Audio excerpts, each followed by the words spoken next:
Com a palavra, a moderadora, a doutora Érica Lócio.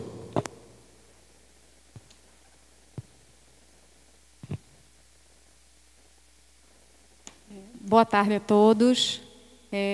Inicialmente, eu gostaria de fazer um registro aqui do quão é importante participar, e eu me sinto lisonjeada em participar dessa mesa com ilustres juristas, doutora Emília Belo, doutor Alexandre Junqueira, doutor Luiz Mário Moutinho, a quem reporto as minhas homenagens e meu sincero respeito como juristas, e só me lisonjio poder moderar essa mesa. Em segundo lugar, eu gostaria de registrar também como é importante para mim, e tenho certeza que para todos que estão aqui, que fazem parte da Comissão de Direito Imobiliário, fazer parte dessa comissão, que é uma comissão tão atuante junto à OAB, e que eu, na condição de mulher advogada, me sinto feliz em fazer parte, porque de todas as mesas que ocorreram até agora, todas haviam mulheres, e mulheres que são bem-sucedidas, são advogadas atuantes, são verdadeiras advogadas que representam muito bem nossa classe, e que é tão difícil a gente ser homenageada, não vou dizer homenageada, aparecermos em eventos dessa magnitude, que infelizmente ainda somos um pouco relegadas diante da sociedade, mas que a OAB sempre levanta essa bandeira da mulher advogada e a mulher atuante, como estão muito bem representadas por todas as mulheres que fazem parte dessa Comissão de Direito Imobiliário. E, por último, eu gostaria também de registrar aqui que esse evento foi realizado também com o fim de ser uma homenagem para todos os advogados, que, diante de amanhã ser o Dia do Advogado, foi um evento voltado para fomentar essa discussão e para trazer esses novos aspectos do direito imobiliário para os novos advogados e os advogados que já atuam no setor. Então, eu gostaria de homenagear todos os advogados aqui presentes, bem como também os corretores de imóveis, profissão essa que é tão importante para nós, advogados, que atuamos nessa área imobiliária, cujo dia dos corretores de imóveis é no dia 27 de agosto, certo? Então, de antemão, eu já também quero homenagear os corretores de imóveis e gostaria de fazer essa homenagem tanto aos advogados como aos corretores de imóveis. Peço licença a vocês para fazer essa homenagem em nome desses profissionais ao meu pai, que está aqui presente, que é advogado e corretor de imóveis, e que é por ele que eu estou aqui. Então, gostaria de fazer essa homenagem a você, painho, que merece, como advogado e corretor de imóveis, tão brilhantemente atuou.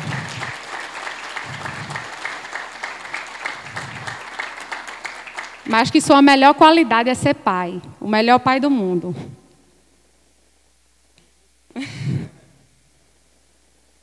Então, e o que é que a gente vai tratar aqui? Inicialmente, foi-se falado que iríamos tratar sobre distrato. Na verdade, tecnicamente falando, entendo que não vamos tratar de distratos.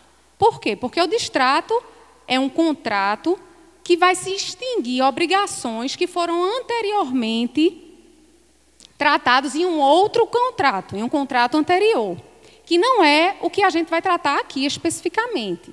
Então, no termo técnico, o que é que a gente vai tratar aqui nesse debate? A gente vai tratar sobre a resilição unilateral de um contrato de promessa de compra e venda atrelada em sede de incorporação imobiliária, cuja essa resilição foi fomentada, foi solicitada pelo promitente comprador. Então, É disso que nós vamos tratar. Por quê? Porque essa temática, ela passa por diversas questões que hoje está muito em voga, em razão do projeto de lei 68/2018, que está tramitando já no Senado Federal, que trata sobre, principalmente, 2 aspectos que revolvem a sociedade como um todo, que são o percentual de devolução, no caso dessa resilição unilateral, e a forma de devolução, certo? Então, são esses 2 aspectos, dentre outros, que são tratados, mas que mais angustiam, vamos dizer assim, tanto o consumidor como o empreendedor, e que, em razão da insegurança jurídica, diante de tantas decisões que trazem percentuais de formas aleatórias, né? Então, diante dessa insegurança jurídica, que está sendo discutido isso para fim de fomentar uma legislação que venha salvaguardar o direito tanto dos consumidores como dos empreendedores desses contratos de incorporação imobiliária, é que está se discutindo muito em razão desse projeto de lei e das reiteradas jurisprudências que vêm sendo fomentadas pelo Poder Judiciário. Nesse sentido, eu vou passar a palavra para os nossos painelistas, que vão brilhantemente expor seus pontos de vista sobre essas questões. Agradeço a todos, um bom debate.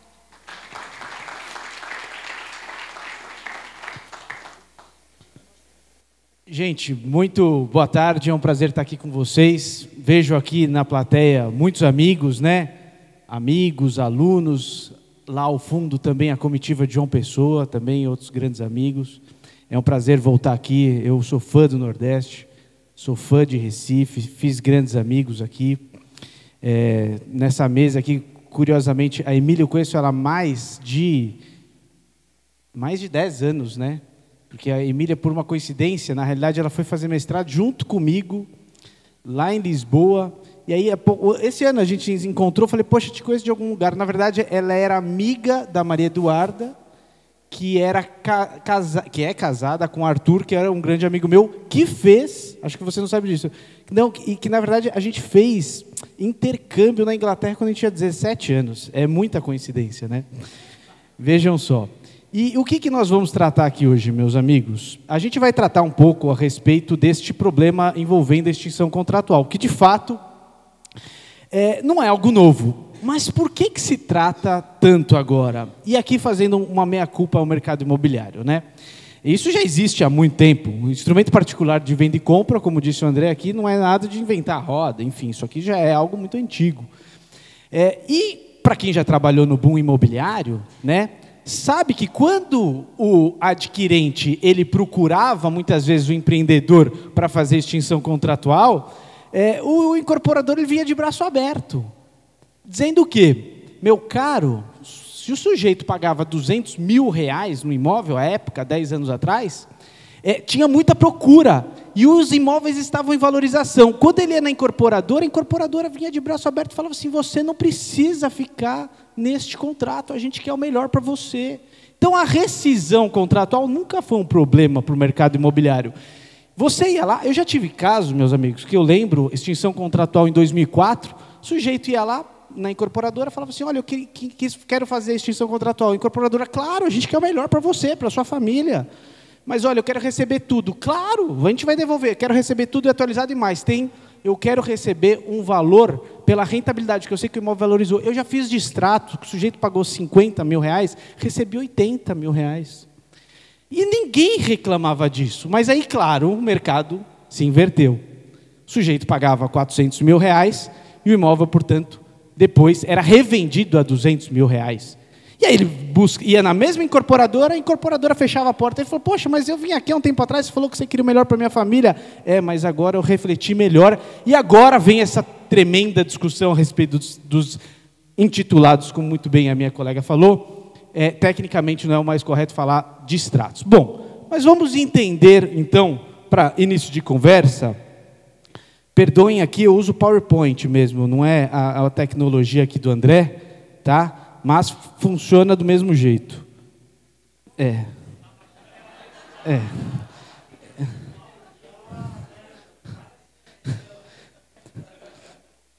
Não, já foi, meu amigo. Eu sou bem acostumado com essa tecnologia. Bom, vamos lá. Extinção contratual, na realidade, a gente precisa entender quais são as modalidades, né? Em primeiro lugar, nós temos a hipótese de resilição unilateral. O que é resilição unilateral? É quando a lei ou o contrato autorizam uma das partes, através de um direito potestativo, de extinguir o contrato. Contrato de locação, por exemplo, locatário a qualquer tempo, porque é uma disposição legal, pode pura e simplesmente encaminhar uma comunicação para o locador e dizer, eu não quero mais este contrato. Por quê? Não importa, é um direito potestativo meu, a lei autoriza que a qualquer tempo eu, unilateralmente, pule fora deste contrato.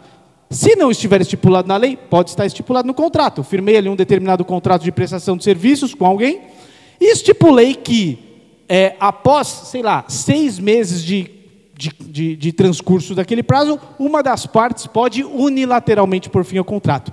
Isso é resilição unilateral. Contrato ou a lei permitem, autorizem que uma das partes ponha um fim ao contrato. Bom, segundo lugar, antes de falar do distrato, resolução contratual. Regra geral, resolução contratual está intimamente ligada a descumprimento contratual. Eu quero a resolução contratual porque você, parte contrária, descumpriu o contrato. Isso é a regra geral.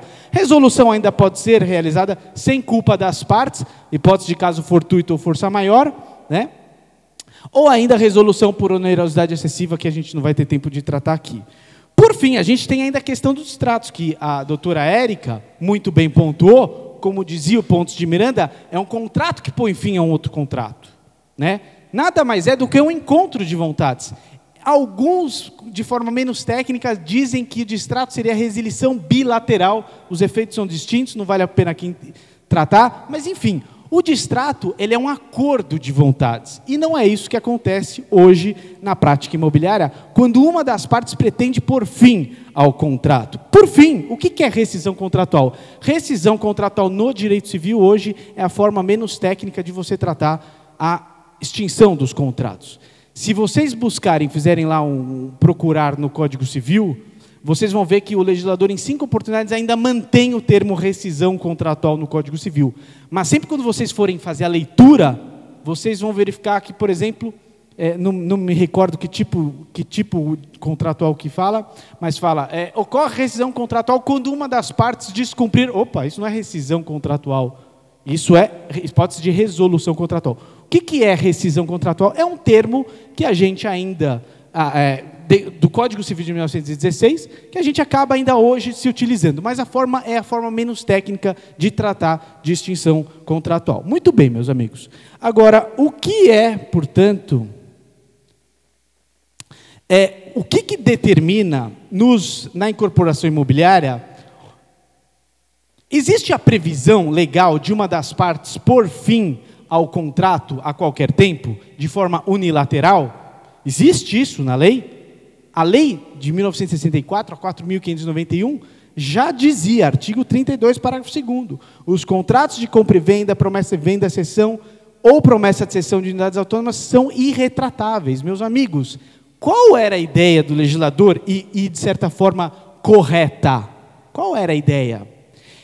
Ora, porque eu numa incorporação imobiliária, eu realizo o registro da incorporação imobiliária, passo a realizar, e portanto estou autorizado a vender essas unidades, o dinheiro que está sendo entregue para mim, incorporador, é o dinheiro que eu vou executar a obra. Então, se as partes começam a fazer extinção contratual, corre-se o risco de a própria obra não prosseguir, né? Então, essa é a ideia da lei. Só que, naturalmente, meus amigos, onde a gente começou a ter problema, por que nós começamos a voltar a ter problema disso agora? Porque antes o incorporador não estava preocupado se alguém vinha extinguir o contrato unilateralmente, porque eu já disse, em tempos áureos do direito imobiliário, do mercado imobiliário, o sujeito ele vendia muito rapidamente essas unidades, ele recolocava no mercado isso muito rapidamente. E agora, claro, a gente tem aí rescisões em torno de 50%, 70% e mais. E mais. As decisões judiciais, muitas vezes, determinando que o incorporador imobiliário devolva em uma única vez 90% do valor que foi pago. E às vezes no meio da obra, parte desse valor que está sendo empregado na obra. E aí vem os problemas. Ah, tadinho do mercado imobiliário. Não, meus amigos. Na realidade também, por que deu muito conflito? Porque eu já tive cliente, por exemplo, que veio me procurar, dizendo o seguinte: Alexandre, olha, eu estou tendo um problema judicial de um adquirente, me pagou R$250 mil e agora a gente quer extinção contratual. Eu falei, entendi, você está litigando com ele com relação ao valor. Quanto que vai devolver? 10, 90, retém quanto? Né? Retém 10%? Devolve quanto? Ele falou, não, na realidade é o seguinte, eu vou reter tudo e ele fica me devendo mais R$150 mil, e ainda assim a gente não tem acordo. Então é óbvio que a jurisprudência, num dado momento, ela começou a aplicar uma retenção muito baixa para os incorporadores, em razão, em certa medida, de abusividades que eram realizadas no passado. Só que agora, efetivamente, é o tempo da gente rediscutir isso, porque as empresas estão tendo problemas mesmo. Imagine-se, meus amigos, num mercado em baixa, você tem rescisões de contrato, extinção contratual, em torno de 50% das unidades. É alguma coisa que o mercado não consegue, ele não consegue suportar, né? Muito bem, para a gente ter essa discussão, eu acho muito importante a gente fazer uma separação dos grupos das pessoas que procuram a extinção contratual. Eu costumo separar em três. Primeiro grupo, consumidores que não têm mais condições de prosseguirem no contrato. Por quê? O sujeito perdeu o emprego. O sujeito, efetivamente, embora tivesse sido aprovado o financiamento dele, as condições, depois de um certo período, do banco, modificaram. Ele não consegue mais o financiamento. Ele quer continuar, ele gostaria de continuar naquele contrato, mas ele não vai conseguir mais o financiamento. Esse é o primeiro grupo. Segundo grupo, consumidores que, embora tenham condições de prosseguir no contrato, perderam o interesse por razões, de certa forma, justificáveis. Hipótese muito comum, o casal comprou um imóvel na planta, apaixonado, 6 meses depois, noivos, separam, né?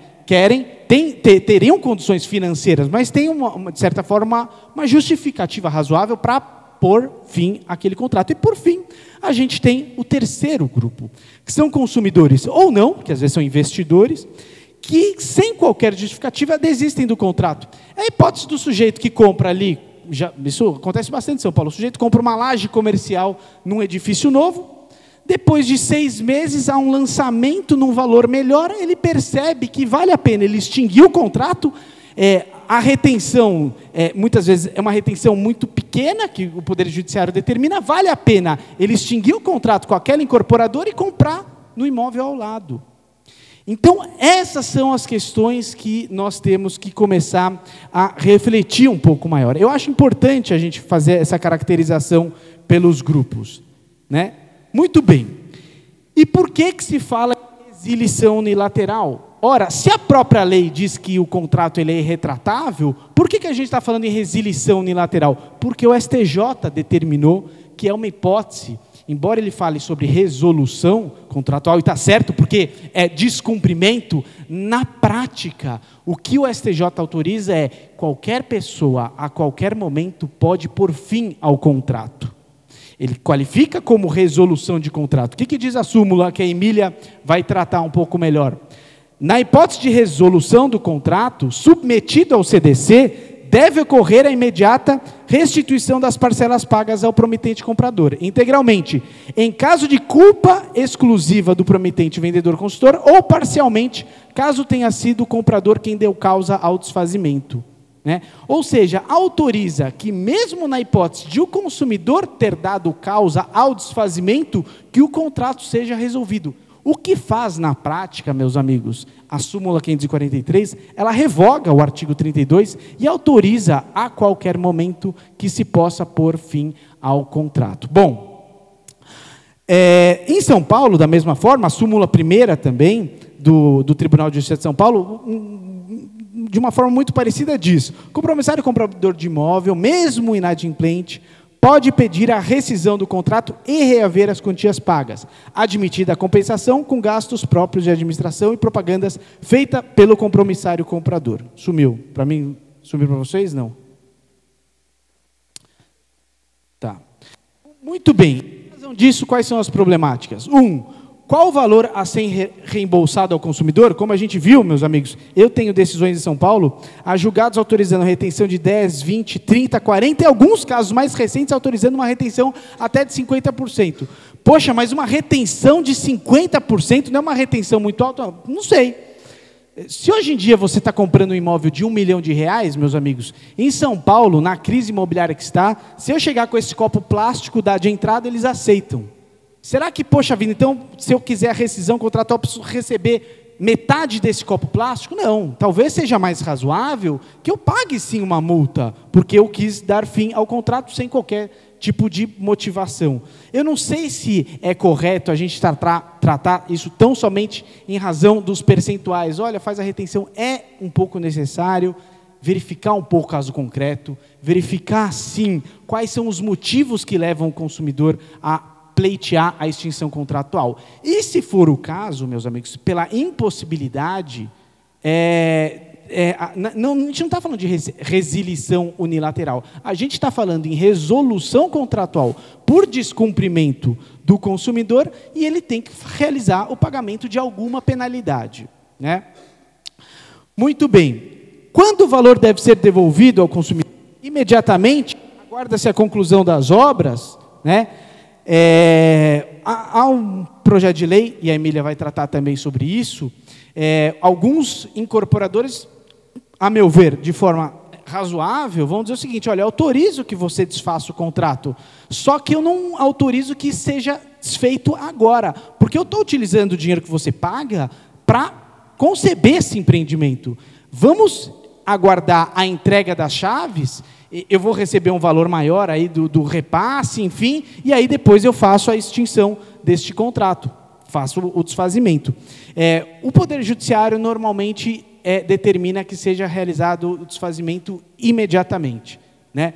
E isso também é alguma coisa que a Emília vai tratar com vocês, porque consta de um projeto de lei. Bom, em quais circunstâncias deve o Poder Judiciário autorizar a extinção contratual? Mais uma vez, eu acredito, meus amigos, se ficar comprovado que aquele adquirente comprou unidade comercial, por exemplo, justamente como forma de um investimento imobiliário, se ficar comprovado, em alguns casos, como facilmente a gente consegue comprovar, que é uma holding familiar que compra imóveis justamente para fazer administração de bens, nesses casos, talvez a gente possa voltar ao retorno da lei, porque eu ainda me considero um advogado um pouco clássico demais, mas eu ainda penso que a lei precisa ser cumprida, os contratos também, que eu sei que é uma coisa um pouco moderna demais hoje, mas eu ainda acho que a gente precisa respeitar um pouco a lei, né? Então, eu trago essa reflexão para vocês, e essas reflexões, de tanto a gente tratar em alguns seminários, a gente começa a perceber que o Poder Judiciário começa a ficar um pouco mais atento. Então, alguns julgados recentes, né, uma decisão do Tribunal do Rio de Janeiro, por exemplo, neste caso de 2017, uma pessoa pediu o desfazimento e justificava que era mesmo uma desistência. Ele não dizia: olha, eu quero desfazimento do contrato porque eu não consegui o financiamento, eu quero desfazimento do contrato porque a obra está com atraso, eu quero desfazimento contratual porque eu não consigo mais pagar. Deixava muito claro na petição inicial que era uma desistência imotivada e fundamentando na súmula 543. O que ficou decidido? O entendimento jurisprudencial consolidado no enunciado da súmula é aplicável apenas aos casos de resolução do contrato, não de desistência. O ajuizamento da ação de rescisão com restituição de parcelas pagas por alegada impossibilidade financeira, circunstância que deve ficar demonstrada após regular instrução probatória.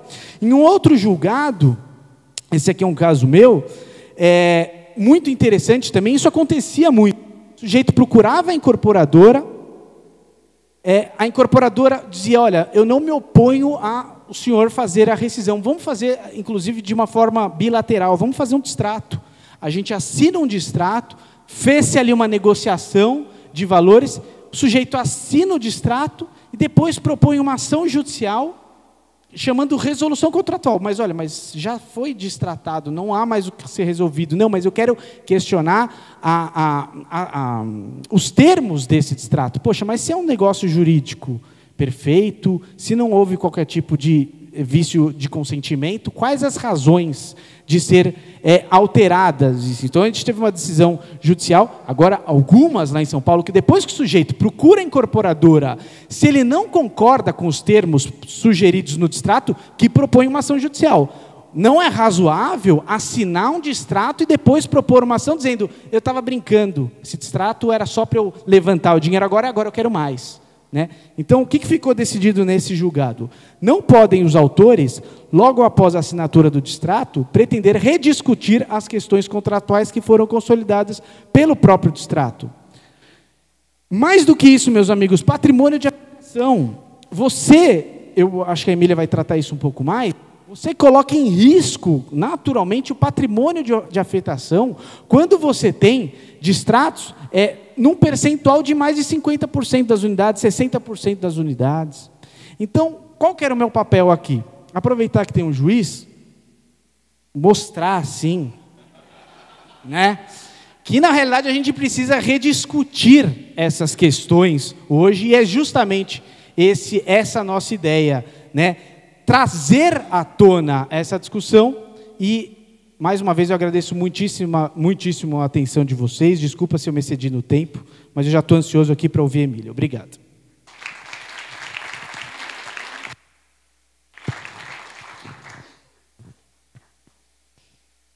Boa tarde a todos. Eu vou falar agora um pouquinho da continuidade aí à apresentação de Gomide e vou me ater à jurisprudência, que eu acho que aí é o grande, na prática, diante dessa realidade do mercado imobiliário, como é que o judiciário está tratando, que hoje em dia o judiciário que está, vamos dizer assim, que está determinando como... E eu acho que minha tecnologia atua...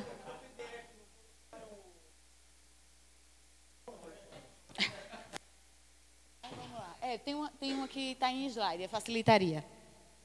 Mas vamos lá. A gente já tem aqui a súmula e, mais uma vez, eu vou lê-la, porque eu acho que o grande objetivo da minha apresentação é fazer com que se questione como está sendo interpretada a súmula. A súmula teve uma redação agressiva, sim, teve uma redação agressiva, mas a interpretação que está sendo dada à súmula, ela ultrapassa muito do que a súmula disse. Isso, se você olhar com a súmula, você consegue interpretar, e também se você tiver o cuidado de olhar os precedentes da súmula. E que os precedentes da súmula, vamos dizer assim, está ali, né, a explicação, a discussão foi com base em quê? Então, a súmula, ela diz, né, na hipótese de resolução do contrato, vai ser de compra e venda, submetido ao Código de Defesa do Consumidor, deve ocorrer a imediata restituição das parcelas... Tá ok.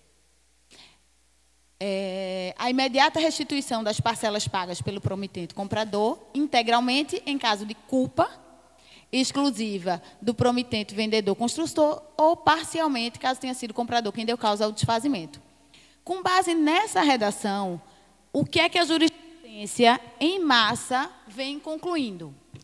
Pode haver a desistência imotivada pelo promissário comprador de um contrato irrevogável e retratável. Veja, não é isso que a súmula diz. A súmula não deu a possibilidade da parte desistir do contrato, tanto que ela usa o termo resolução, e ela não tratou, a discussão, quando essa súmula existiu, ela em momento nenhum tratou da questão da irrevogabilidade e retratabilidade. Então, existe um artigo legal, que o Gomide fez referência aí, o artigo 32, que prevê essa irrevogabilidade e retratabilidade, e sem qualquer discussão judicial, uma súmula não poderia passar por cima disso, sem, vamos dizer assim, nem levar em consideração que existe um artigo que trata disso. É porque realmente não foi objeto, naquele momento, essa questão da irrevogabilidade e retratabilidade. Mas, hoje, pelo menos em 95% das decisões que a gente tem acesso, é assim que essa súmula está sendo vista. Vou utilizar aqui no recurso de André para ver se a gente passa. Então, é objeto da súmula, analisando os precedentes, analisando a própria redação, o que é que foi discutido naquele momento.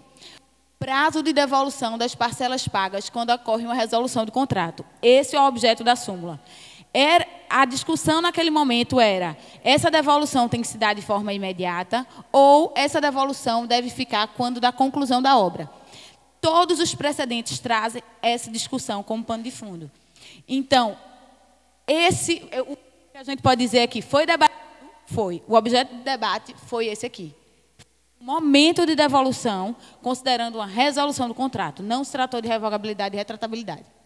Então, não é objeto da súmula possibilidade de desistência imotivada de um contrato irrevogável e retratável.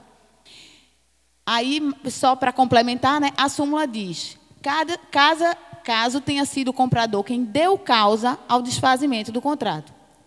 Ela não fala caso tenha sido o comprador quem optou pelo desfazimento de um contrato irrevogável e retratável, até porque seria bem contraditório você permitir que um contrato revogável e retratável as pessoas pudessem optar simplesmente por essa desistência. E aí eu trouxe um entendimento aí do Tribunal de Justiça do Rio de Janeiro, que é bem parecido aí com o que Gomide trouxe, que ele diz o seguinte: o entendimento jurisprudencial consolidado no enunciado simulado 543 do STJ, no sentido de que é devida a retenção de parte dos valores quando a culpa pela frustração do negócio for imputável ao comprador, é aplicável apenas nos casos de resolução do contrato, não de desistência. Então, a gente tem 95% da nossa jurisprudência aplicando uma súmula do STJ num assunto tão sensível como é a extinção dos contratos de imóveis no mercado imobiliário como está o nosso, de uma forma, vamos dizer assim, que pelo menos não tem respaldo de uma súmula do STJ. Né? Então, a súmula do STJ está sendo aplicada, vamos dizer assim, como existe aqui a súmula, vai facilitar a vida dos juízes que estão analisando aquela situação individualmente e que, naquela situação, se sensibilizam com algumas situações ou não, porque acham que realmente cabe, é a opção das partes desistirem de um negócio que é irrevogável e retratável como natureza. Né? E aí a gente tem aqui a situação do Tribunal de Justiça de Pernambuco, que, infelizmente, não é o único. Também tem conhecimento lá no escritório de decisões nesse sentido, também no Tribunal de Justiça do Maranhão, mas eu acredito que não está tão recorrente assim, pelo menos assim, que é aplicar a súmula não só de forma equivocada, como eu já expliquei aí, mas também permitir que ela seja utilizada para liminarmente determinar a devolução dos valores com base, vamos dizer assim, numa desistência unilateral. E aí, mais uma vez, o que é que essas decisões estão se valendo? Eu tenho uma decisão que a súmula realmente trata do momento, né? Ela trata que é de forma imediata, mas ela parte do princípio que o contrato já foi resolvido. Ela não diz assim, independente da resolução ter se operado judicial, é um direito potestativo. A súmula não trouxe como um direito potestativo do consumidor desistir do imóvel, ter a devolução de forma imediata. E a gente tem algumas decisões judiciais, infelizmente, nesse sentido, o que traz aí, vamos dizer assim, mais insegurança para o nosso mercado, que, além de estar sofrendo, ele se vê, chega uma decisão, devolva-se em 5 dias, sem você estar junto com a citação, você não tem nem a opção. Devolva-se em 5 dias, o 90%, 75% pelo menos. Normalmente a praxe, no caso das liminares, é de 75%. E aí, enfim, a gente falou aí um pouco da situação, como está, né, a aplicação da súmula utilizada de forma, ao meu ver, equivocada, sem o respaldo, vamos dizer assim, das discussões que a originaram, e a gente está pensando no horizonte, né? E a solução. Se eu depender do judiciário, vamos dizer assim, pode ser que essas decisões se repitam, ou pode ser que a gente tenha aqui, né, já que a gente tem um juiz, que a gente está contando com o debate e, enfim, com a reflexão sobre a aplicabilidade dessa súmula, mas acaba que, numa situação de crise, a gente também busca uma solução legislativa. A solução legislativa que, vamos dizer assim, está mais caminhada é esse projeto de lei que já foi aprovado pela Câmara dos Deputados, foi rejeitado recentemente pela Comissão de Assuntos Econômicos do Senado, mas ainda está pendente de apreciação pelo plenário do Senado Federal, né? Eu, particularmente, eu não gosto, eu sou muito objetiva, gosto de tratar muito de projeto de lei, principalmente no nosso país, porque a gente discute uma coisa hoje que, enfim, normalmente não é aprovado. Mas o debate é válido porque, independente se for ou não esse projeto de lei, quais as soluções que vão vir dessa crise, né? Alguma solução vai ter que vir, porque o mercado precisa se reerguer e a gente não pode, vamos dizer assim, não se vê uma solução, não se vê uma forma de a gente sair dessa situação que não seja por algum mecanismo. Particularmente,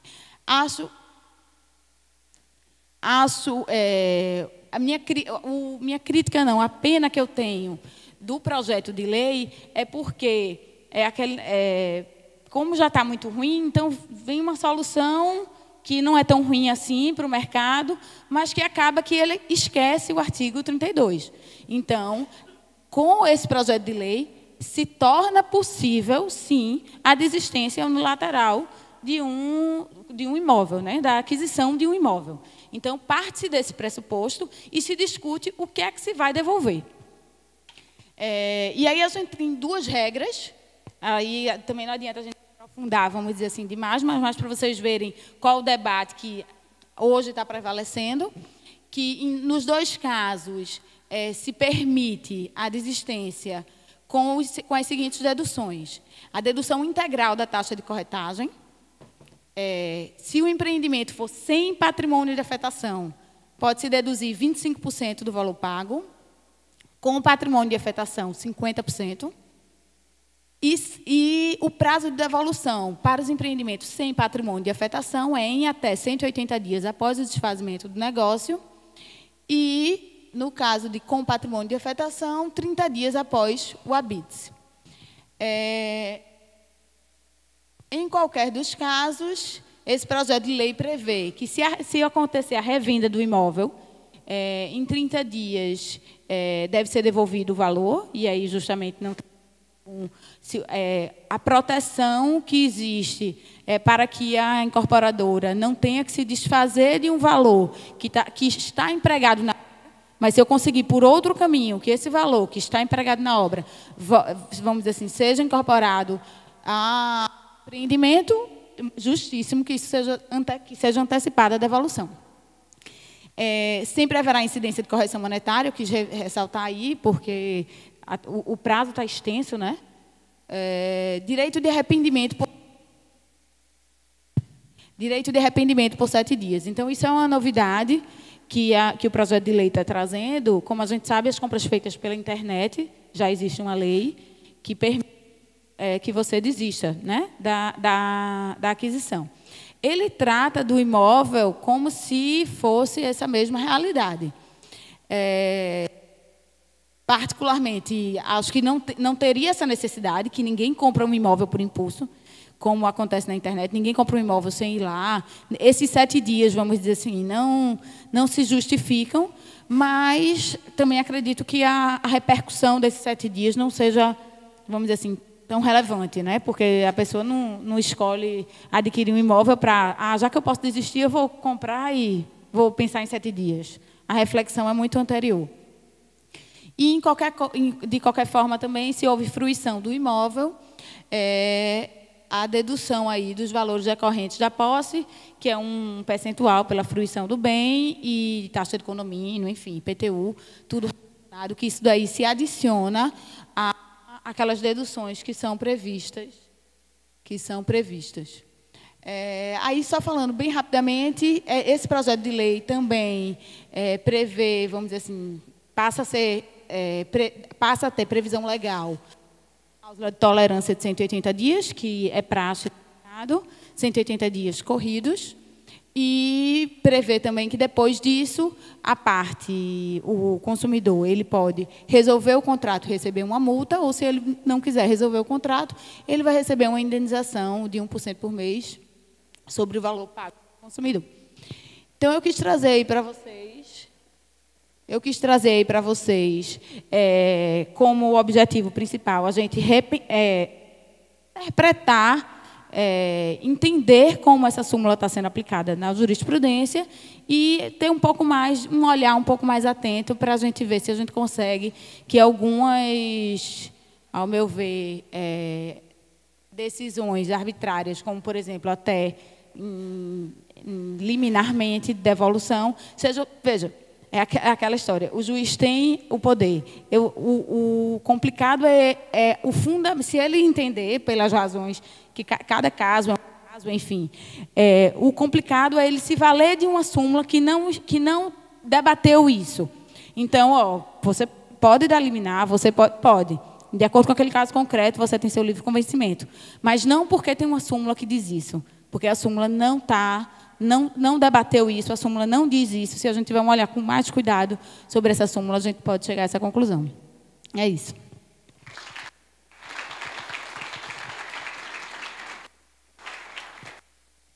Agora, irei passar a palavra para Dr. Luiz Mário Moutinho, que vai proferir sua palestra.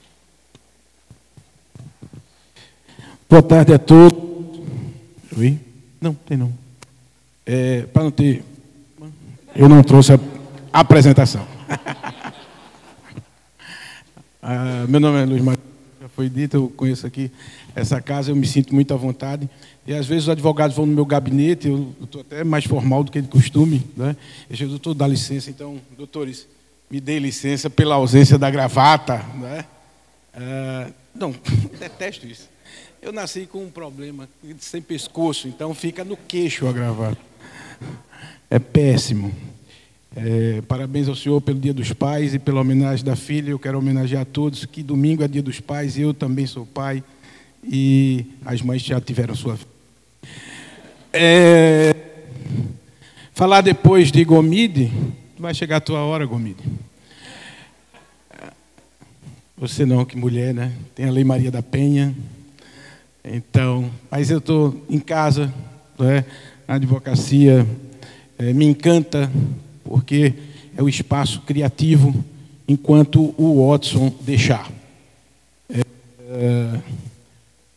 Emília, isso que eu vou dizer não se aplica, mas para que a gente possa ter as interpretações novas, fechadas, ou até mesmo com esse olhar mais profundo, é preciso que as balizas do processo não fiquem restritas às velhas teses, porque se ficarem restritas às velhas teses, eu trarei as velhas sentenças, só por uma questão de legalidade, do devido processo legal. Eu não posso além ou aquém, nem dizer o que não pediu. É só... Outro dia eu estava falando, e aí disseram, não, sou um legalista, numa opinião. E era uma coisa meio ofensiva, assim, meio dura, do legalista. Eu digo, não entendi, né, por que tanto rigor com essa a lei. Então, processualmente, a gente tem que tomar muito cuidado com essa questão do Watson, porque senão eu tenho a minha inteligência artificial, que é Guilherme, o meu assessor, e ele vai pegar no nosso banco de dados e jogar a velha sentença para a velha petição inicial e a velha contestação. O direito não muda se for assim. Hoje eu falei na magistratura sobre tecnologia e direito, né? E isso é um aspecto fossilizante do pensamento. O uso dessas máquinas é fantástico. Não estou dizendo que não deixe de usar, não. Mas tem que tomar cuidado, senão o novo não vem. E a mentira dita mais de 100 vezes, já disse o propagandista lá do Hitler, que o nome agora... Goebbels, exatamente, coisa linda. Disse 100 vezes, você diz 100 vezes uma mentira, vai virar verdade isso aí. Não é que você alerta com muita precisão. Outro detalhe, eu vou falar um pouco do lado de juiz, de interpretar. É possível você interpretar a percepção do juiz, muitas vezes, em muitas relações de consumo, ela é de piedade, né? Ela é de defesa do vulnerável com o argumento da piedade. E às vezes é a piedade com aquele que está sob a sua mesa. E ele esquece da piedade de todos os outros consumidores que fazem parte daquela coletividade.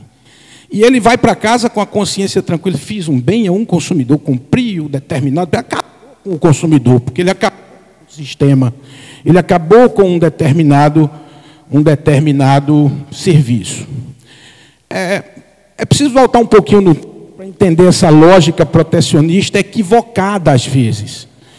E evidentemente que isso a gente só percebe depois do tempo. Eu tenho medo de olhar as minhas primeiras sentenças. Não é? Tenho medo de... que desgraceiro eu fiz. Não é? Faz parte do aprendizado. Se bem olharmos, o Código do Consumidor é de 90. O Código Civil mais moderno, embora formatado ou forjado com princípios éticos mais latentes, não é? Veio de 75, mas só veio ao mundo, efetivamente, em 2003, quando entrou em vigência. Naquele momento, no ambiente das relações negociais, eu não era juiz, mas, enfim, no momento, havia uma lacuna, não é? Que possibilitasse, que desse um instrumental legal, contemporâneo com a realidade econômica. Por mais que você esticasse ou procurasse esticar os textos normativos fechados, quem não for da área jurídica, me desculpa, tá? Os textos normativos fechados dos vetusto Código Civil de 16, ou ia rasgar a regra, e, portanto, contra a lei, porque não era um texto normativo de conteúdo indeterminado, de conteúdo aberto. A gente não tinha isso. Então, havia uma sede muito grande de ter um instrumento legal que possibilitasse fazer justiça do caso concreto, que permitisse equilibrar as relações. Isso ficou de 91 até 2002 como sendo o Código de Defesa do Consumidor. Se a gente for olhar na história do debate, se pretendeu, com uma certa concepção teórica, usar o Código do Consumidor para todas as relações, e não apenas para a relação de consumo, mostrando aí a angústia do operador do direito em não ter um texto legal que permitisse resolver algumas questões de natureza contratual, de natureza patrimonial. A própria lei, o artigo 32, o parágrafo 2º, é protetivo do consumidor, como bem ressaltou Gomide, não é? É protetivo do consumidor. Mas era algo muito pontual. Bom, a Constituição diz lá, proteger o consumidor na forma da lei. A gente só pensa nesse consumidor, não é? Naturalmente, a concepção jurídica nossa não é uma percepção coletiva. A julgar que eu tenho 25 anos, 24 anos de magistratura, eu acho que se eu julguei 2 ações civis públicas, foi muito. Então, a gente tem a percepção de resolver os litígios de forma atomizada e não de forma molecular. O que é que acontece com isso? A Constituição diz proteger o consumidor de forma da lei. E na própria lei, o Código do Consumidor, no 81, ele diz que o consumidor será protegido individual e coletivamente. E se você subir um pouco para a cabeça do próprio Código, ele vai dizer que lá tem o artigo 4º, inciso 3. E isso é um texto normativo balizador, exegético, para que você possa operar o sistema de defesa do consumidor, a lei, todas essas leis que são de consumo, operar a partir dessa inteligência. Ali está escrito a harmonização dos participantes da relação de consumo, no sentido a proteção exclusiva do interesse do consumidor. Há, na proteção do interesse de um construtor, a proteção direta dos consumidores. Então, quando diz harmonizar interesses dos participantes da relação de consumo, e o texto diz mais além, compatibilizando a defesa daquele consumidor individual com a necessidade de desenvolvimento econômico e social do país. Então, qual é a inteligência do princípio? É proteger individualmente o consumidor? Sim. Mas esta proteção individual não justifica a desproteção da coletividade de consumidores. Não justifica a ruína dos fornecedores, muito ao contrário. Essa proteção individual do consumidor tem que possibilitar o desenvolvimento econômico e tecnológico do país. Para quê? Para que a coletividade de consumidores possa ter novos serviços, possa ter serviços mais seguros. Não existe inovação sem investimento. E a inovação, ela não brota do setor público. O setor público não produz nada. A inovação brota do serviço do setor privado. Então, a percepção, na hora do intérprete, do juiz, operar esse direito do consumidor, a proteção protetiva individual que eu dou a um consumidor que contratou um móvel planejado em determinada empresa, não pode ser a mesma lógica protetiva de um usuário que comprou dentro de um sistema orgânico, como do patrimônio de afetação ali, de um sistema coletivo. Porque se eu tiver a mesma lógica de uma relação de consumo atomizada, que não é de massa, aplicando numa de massa, eu desprotejo a coletividade, eu arruíno os próprios consumidores. Eu não estou cumprindo o ditame constitucional de defender o consumidor na forma da lei. Eu não cumpro a determinação constitucional de organização da ordem econômica que reconhece a livre iniciativa e a defesa do consumidor como um princípio.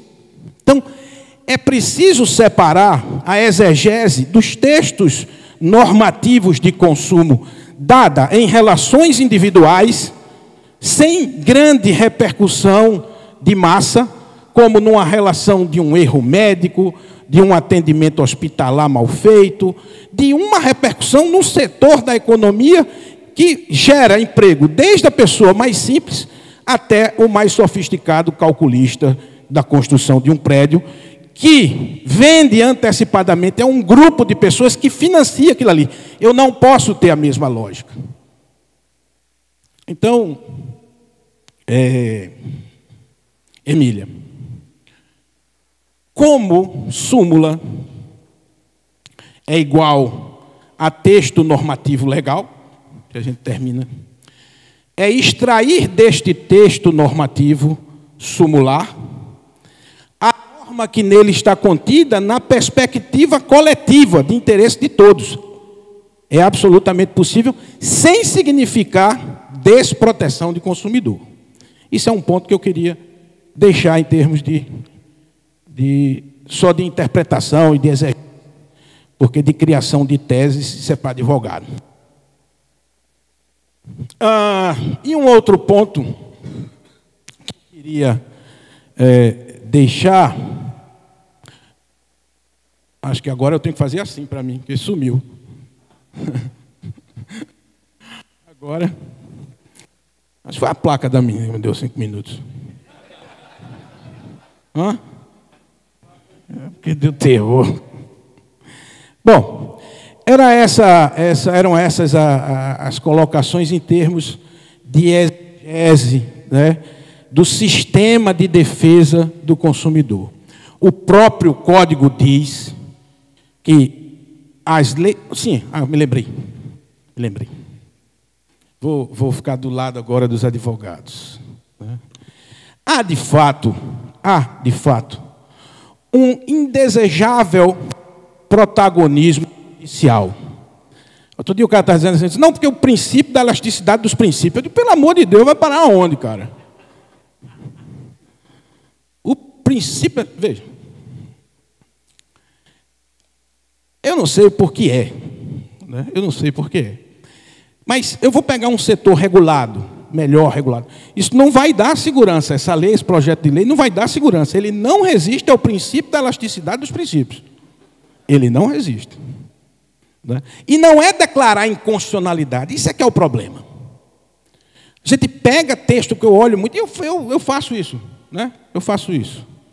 Sem dúvida nenhuma. Minha culpa, minha tão grande culpa. Assim, a gente pega esses textos normativos abertos, de conteúdo indeterminado, e esquece e deixa para lá os textos normativos fechados, que o legislador fez o sopesamento dos interesses em conflito. É aquilo ali, é aquele texto fechado que vivifica o Estado democrático de direito. Não é a minha sentença. Eu não tenho um voto de ninguém aqui. Eu não estou dizendo com isso que eu não posso criticar o sopesamento feito pelo legislador na hora de editar uma lei e privilegiar um bem em detrimento do outro. Posso, mas eu tenho que declarar a inconstitucionalidade do texto. O que eu não posso é cegar para o texto fechado, existente, válido, eficaz, e aplicar um texto aberto porque me convém. Então, é a decisão tomada à procura de uma lei. É uma decisão travestida de legalidade, que só conforta a consciência do magistrado, mas traz o efeito colateral da instabilidade e da segurança social, em última análise, da própria razão de ser do direito. Então, o mercado oscilou, é natural que as partes tenham interpretações de conveniência, que Gomide aqui, educadamente, para não ofender os seus clientes, disse. Não é? Mas o juiz não é dado ter interpretações de conveniência. Não é dado. Se uma situação futura, e aí fica a dica para pensar que eu não tenho convicção do que vou dizer. Nessas falas a gente brota umas ideias malucas. E é a grande vantagem de você ter palestra e dar aula. Né? É o momento criativo da gente. Essa interação vocês nem imaginam. Depois a gente fica com a vergonha de certas coisas. Mas, enfim. O fato superveniente não previsível, autoriza desde há muito a revisão dos contratos. Desde há muito, não é da agora não. Essa revisão do contrato se dá em razão de respeito a dois princípios éticos. Um, o equilíbrio, porque a ninguém é dado juridicamente levar ninguém à ruína. Não cabe o juiz mandar devolver o dinheiro imediatamente e o cara dizer, mas eu não tenho, vai quebrar, vai devolver. Porque o direito não abriga a ruína do outro, não abriga. E outro, a legítima expectativa, a confiança que você tem, que significa respeito ao contrato como instrumento de circulação das riquezas e estabilidade das relações econômicas. O Código de Defesa do Consumidor diz, é um direito básico do consumidor a revisão por fato superveniente. Beleza, a revisão por fato superveniente. Só que agora a onda virou. A economia girou para o outro lado. A revisão significa dizer que não existe possibilidade de revisão no ordenamento jurídico, de revisão por parte do construtor em razão da mudança da economia. É possível você manter a decisão tomada num cenário econômico, ela levar ela às raias do absurdo de quebrar tudo? É isso que o direito quer? Não.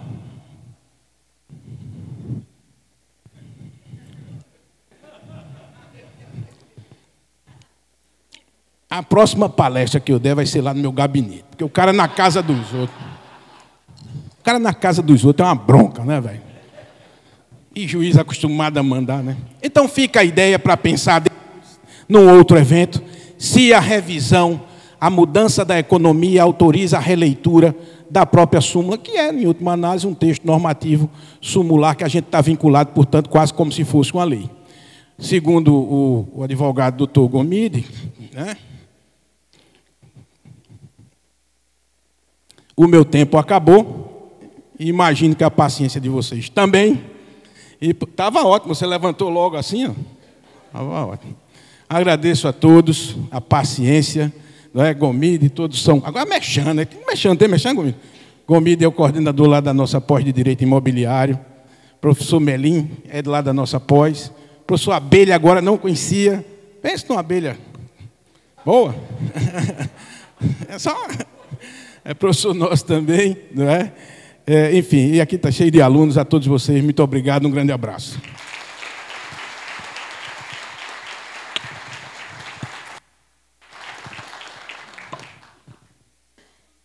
Eu gostaria de parabenizar todos os palestrantes pelas brilhantes explanações e comentários e pontuações para que possamos refletir, né, sobre essa súmula.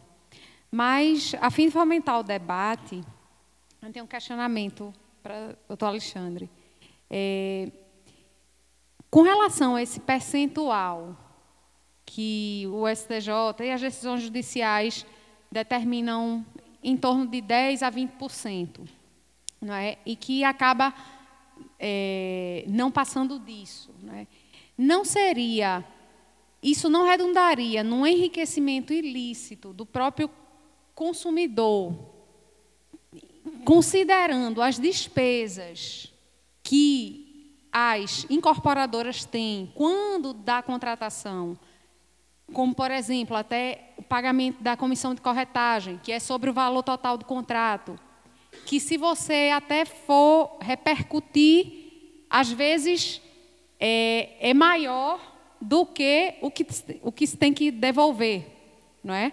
Então, acaba gerando, ao meu ver, em alguns casos, um enriquecimento ilícito às avessas, não é? Não é às avessas, é do consumidor em detrimento da incorporadora, né? Como é que o senhor analisa essa questão do percentual? Bom, antes, pessoal, só pediria também para... Eu sei que se estendeu um pouquinho mais, mas é muito importante vocês ficarem, porque a gente vai ouvir o Papa do Direito Imobiliário, né, que é o professor Melim Chalub, a maior autoridade ainda viva, e vai ser para o último painel, tá? Então, todos agora proibidos de sair. Bom, para responder aqui, respondendo o questionamento da doutora Érica, ela pontuou muito bem, porque ela está dizendo, poxa, será que um percentual de retenção, muitas vezes, tão baixo pela consultora, não configura enriquecimento ilícito, né?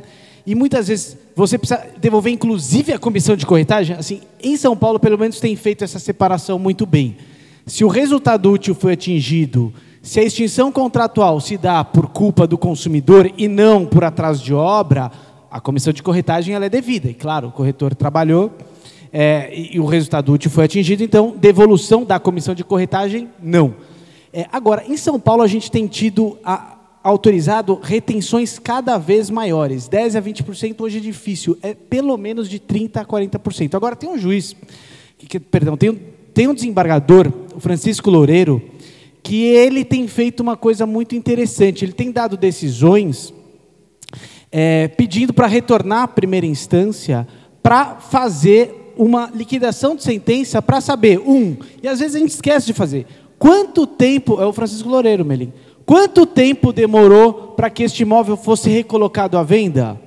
Qual foi, quantas taxas condominiais teve a construtora de Arcar, desde a resolução contratual até que ele fosse recolocado? Ou seja, em alguns casos, o que eu tenho feito é, quando vem uma ação dessa de resolução contratual, eu já apresento para o juiz a dificuldade que eu vou ter para realizar a venda neste empreendimento. Ou seja, eu falo, olha, neste empreendimento a gente tem unidades à venda, né? Eu tenho levado uma média de tantos meses para vender, o preço da taxa condominial mensalmente é esse. E isso pode ser calculado. Então, eu acho que a gente pode trabalhar um pouquinho. Eu concordo com a sua ponderação, doutora Érica, de que realmente, pura e simplesmente, o juiz fazer uma retenção sem verificar o caso concreto, ou porque a jurisprudência, em sua maioria, faz uma retenção tão baixa, pode sim configurar, em certa medida, um grande prejuízo para a incorporadora.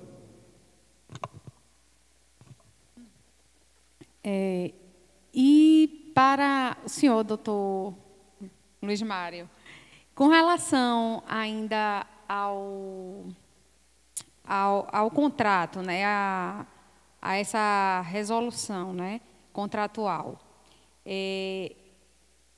não poderia se passar também, o que é que o senhor entende nessa questão de, também não haveria aí, nesse caso, do consumidor, sem qualquer justificativa, pedir a resolução do contrato, isso não passaria também pela questão da boa-fé na execução do contrato? Não estaria havendo afronta à boa-fé também, objetiva?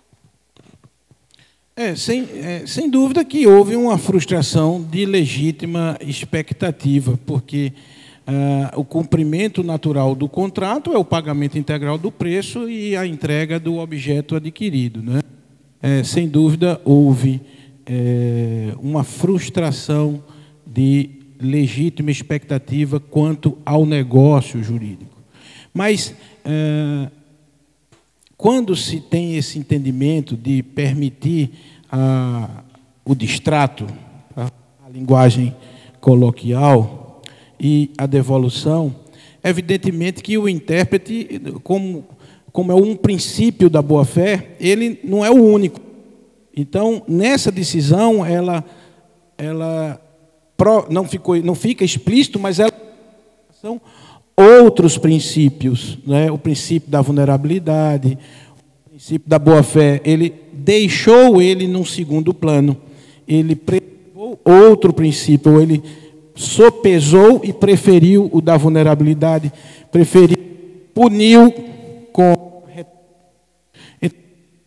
Quando a gente fala em princípios, esse é o grande problema, é que, e aí a atitude do projeto de lei, até contrariando um pouco Emília, o texto não é uma garantia de que o juiz vai seguir, mas quando você coloca no parlamento a discussão e fecha a questão com uma regra, essa discussão, esse pesamento de princípio da boa-fé, do não enriquecimento injustificado, do direito do direito de não se vincular a alguém de forma obrigatória, enfim, toda essa ponderação é feita no ambiente adequado, com a representação adequada, resultando num texto fechado que vai dar a segurança necessária para aquele setor, não é? Mas voltando sua indagação, é evidente que há uma frustração. O que acontece é que deu-se privilégio a um outro princípio, não é? Outro princípio. Me parece aí que não é dado ao Estado juiz fazer essa ponderação quando eu tenho ponderação feita em texto legal fechado, não é? Essa é que é a discussão, porque eu termino ferindo o princípio da legalidade. Posso fazer, mas antes eu tenho que dizer que ela é inconstitucional. Eu tenho que expurgar do mundo jurídico aquele texto normativo fechado, e aí sim, para dizer que é inconstitucional, eu faço abstratamente o sopesamento crítico da ponderação de valores feita pelo legislador, não é? Então, é mais ou menos isso. O que acontece é que o Estado juiz vem aplicando de forma direta e imediata princípios que têm baixa densidade, que a função dele é permitir uma coerência sistêmica das regras. A função primeira dele não é atribuir direitos. Eu não estou negando a eficácia ou atributividade, não é isso. Mas tem-se feito isso a torto e a direito, né? E tem-se utilizado de maneira exacerbada as regras de conteúdo indeterminado, quando eu tenho regra de conteúdo fechado. Não é justificar o afastamento, eu não sei por que é. Não é? Porque aí, meu menino, outro dia, ele me disse uma coisa, eu disse, você não estava querendo dizer isso. Ele disse, o senhor está dentro de mim? Aí eu disse, não, realmente não estou. Então, é o princípio da boa-fé objetiva, eu tenho que acreditar no que ele disse. Não é? Eu não sei por que acontece, eu só sei que é assim, parafraseando aí Ariano Suassuna. Não sei, só sei que foi assim, né? Agora eu gostaria de franquear a palavra à plateia, caso haja alguma pergunta. Ninguém? Tem uma pessoa ali.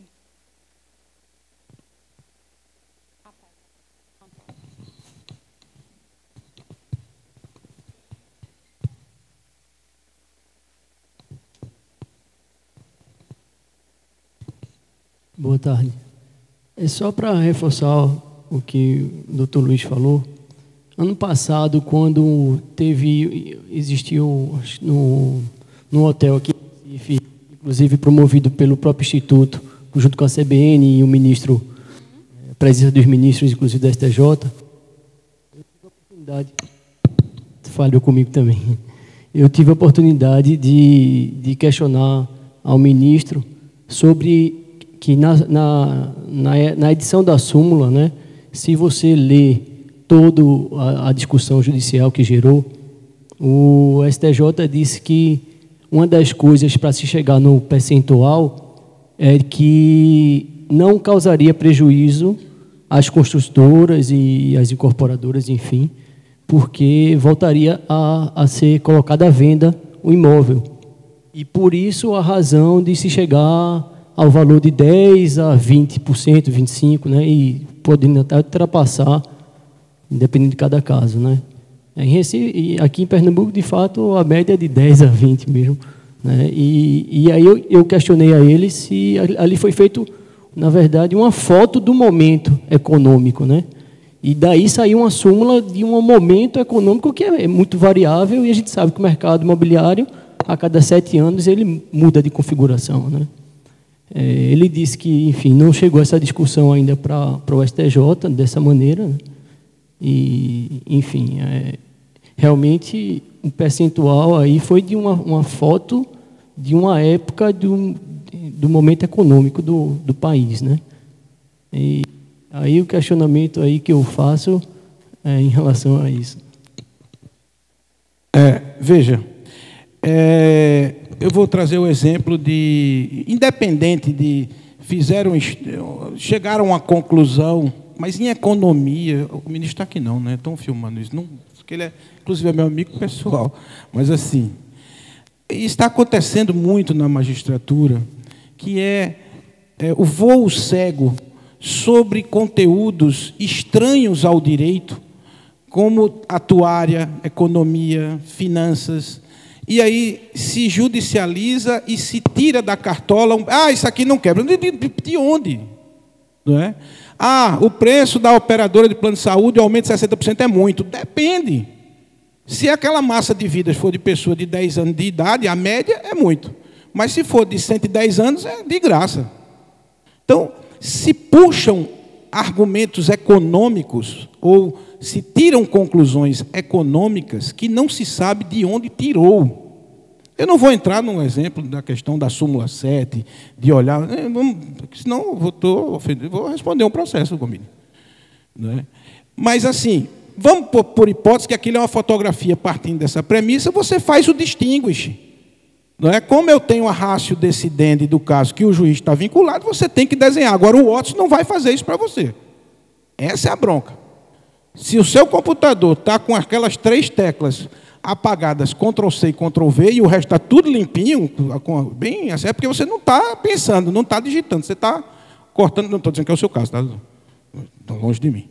Então, é preciso você fazer a distinção do caso. Se não, como eu disse, você vai ter o seu Watson e eu o meu Guilherme. Lá vai aquela velha decisão de sempre, né? Pelos limites da lide. Diante do adiantado da hora, a gente dá por encerrada essa mesa. Obrigada a todos.